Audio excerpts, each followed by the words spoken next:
जो आप लोगों तक सबसे पहले पहुंचे तो लाल बटन दबाकर चैनल को सब्सक्राइब जरूर करें और bell icon present by happy films. Happy films. Happy Films. बोला शंकर भगवान की जय। कैसे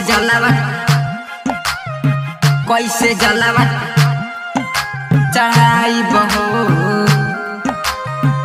प्रेजेंट बाय हैप्पी कैसे फिल्म्स। जलावा चढ़ाई कंचन राज हाजीपुर वैशाली। कैसे जलावा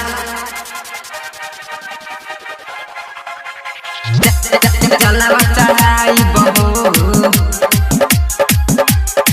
कैसे जलावा चढ़ाई बहो भूखे पिया से बनी देह खराता सुइया पहाड़िया पर चढ़लो न जाता भूखे पिया से बनी देह खराता सुइया पहाड़िया पर चढ़लो न जाता लगता अब गिर जाई बहो ए बाबा पर्वत present by happy films. Happy Films. ए बाबा पर्वत पर बसनी कैसे जलावा चढ़ाई बहो ए बाबा पर्वत पर बसनी कैसे जलावा चढ़ाई बहो भूखे पिया से बनी देह खराता सुइया पहाड़िया पर चढ़लो न जाता भूखे पिया से बनी देह खराता सुइया पहाड़िया पर चढ़लो न जाता लगता अब गिर जाई बहो ए बाबा पर्वत पर बसनी ए बाबा पर्वत पर बसनी कैसे जलावा चढ़ाई बहो ए बाबा पर्वत पर बसनी कैसे जलावा चढ़ाई बहो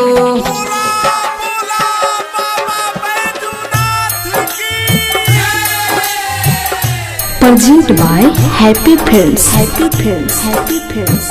कैसे जलावा चढ़ाई बहो डीजे कंचन जलावा राज चढ़ाई बहो हाजीपुर वैशाली।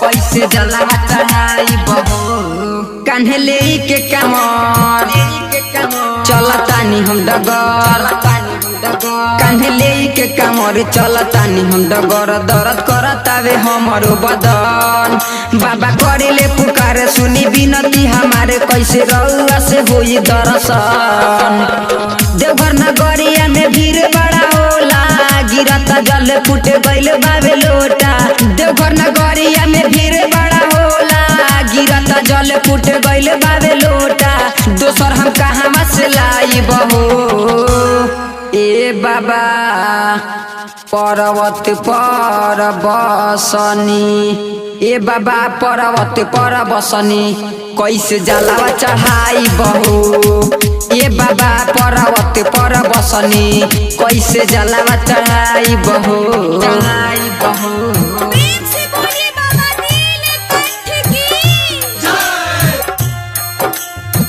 कैसे जलावा चढ़ाई बहो डीजे कंचन जलावा राज चढ़ाई बहो हाजीपुर वैशाली।